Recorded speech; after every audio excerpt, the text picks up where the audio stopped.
विश्व के सभी मेरे साथियों को राजरत्न अम्बेडकर की ओर से जय भीम, नमो बुद्धाय। द अनटोल्ड अम्बेडकर के 12वें भाग में आप सभी लोगों का स्वागत है। डॉक्टर बाबा साहब अम्बेडकर 26 नवंबर 1949 को भारत को संविधान देकर अपने घर पर दिल्ली के अलीपुर रोड के बंगले पर आ गए। बाबा साहब अम्बेडकर जी की एक आराम कुर्सी हुआ करती थी, रोलिंग चेयर। उसके ऊपर बाबा साहब अम्बेडकर बैठे, अपनी आंखें बंद कर ली और थोड़ी ही देर में बाबा साहब अम्बेडकर जी के आंखों से आंसू बहने लग गए। बगल में डॉक्टर बाबा साहब अम्बेडकर जी के सचिव शंकरानंद शास्त्री खड़े थे। शास्त्री जी ने देखा कि बाबा साहब अम्बेडकर रो रहे हैं।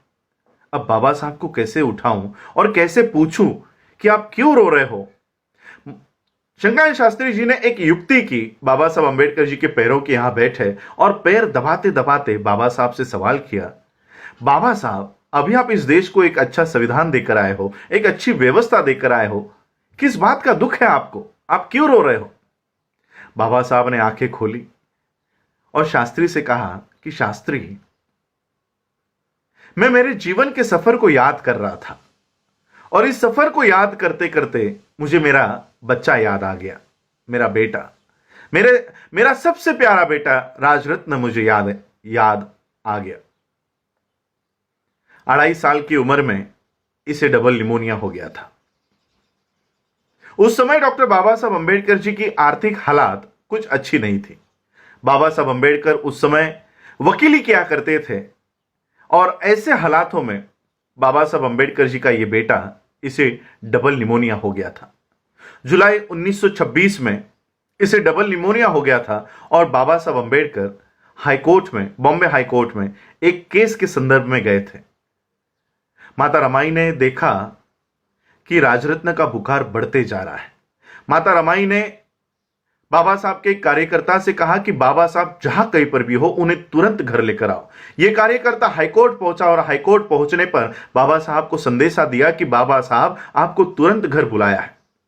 बाबा साहब अपना सारा काम छोड़कर, बाबा साहब को पता चला क्या हुआ होगा, बाबा साहब ने उसी हाईकोर्ट के दरवाजे से, उसी हाईकोर्ट के प्रांगण से तांगा किया और बाबा साहब जिस चाली में रहा करते थे उस चाली के सामने आकर यह तांगा रुका। 10 बाय 10 का बाबा साहब का मकान हुआ करता था। बाबा साहब ने जैसे ही इस मकान में प्रवेश किया, अपने बच्चे को अपने गोद में लिया।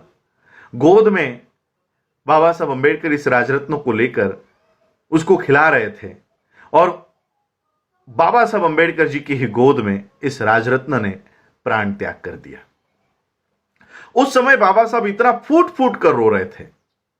दीवार पर सर पटक पटक कर डॉक्टर बाबा साहब अम्बेडकर रो रहे थे। पूरे कार्यकर्ता, पूरे चाली के लोग बाबा साहब को देख रहे थे। एक बच्चे की तरह बाबा साहब रो रहे थे। बाबा साहब को कैसे शांत किया जाए। बाबा साहब का बचपन का दोस्त मालू आगे आया। बाबा साहब को बहुत परिश्रम के बाद बाबा साहब को शांत किया। शांत करने के बाद एक कार्यकर्ता ने बाबा साहब से सवाल किया कि बाबा साहब, अभी रीति रिवाज के अनुसार पिता के पैसों से बच्चे के शरीर पर नए कपड़े लाने होते हैं, कफन लाना होता है, ये सारा साहित्य लाने के लिए पैसे दीजिए ताकि हम राजरत्न का अंत्यविधि कर सके। बाबा साहब के कानों पर जैसे ही ये शब्द पड़े, शांत हुए बाबा साहब फिर से फूट फूट कर रोने लग गए। बगल में माता रमाई खड़ी थी। माता रमाई को पता चल गया कि इस रोने की वजह कुछ और है।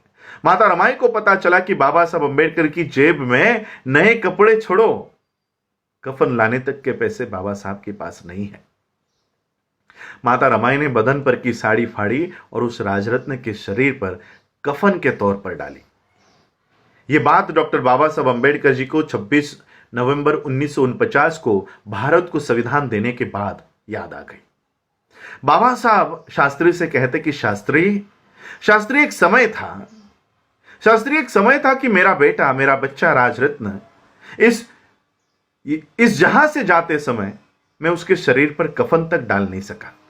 मेरा बच्चा बिना कफन के इस जहां से चला गया। लेकिन आज मैंने इस देश को संविधान निर्माण करके दिया है और एक ऐसी व्यवस्था मैंने इस देश में कायम कर दी गई है।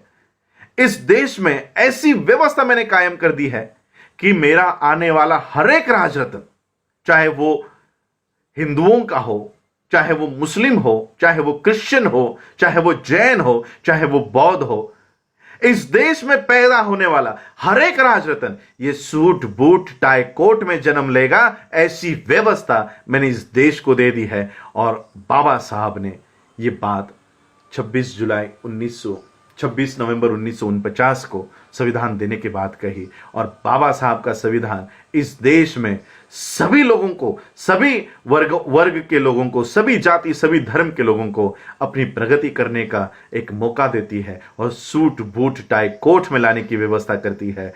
ये बाबा साहब अम्बेडकर जी का संविधान देने के बाद बाबा साहब को ये बात बाबा साहब ने शंकराचार्य शास्त्री से कही। आप लोगों ने मुझे सुना, उसके लिए आभार, धन्यवाद। जय भीम, जय भारत, जय बुद्ध।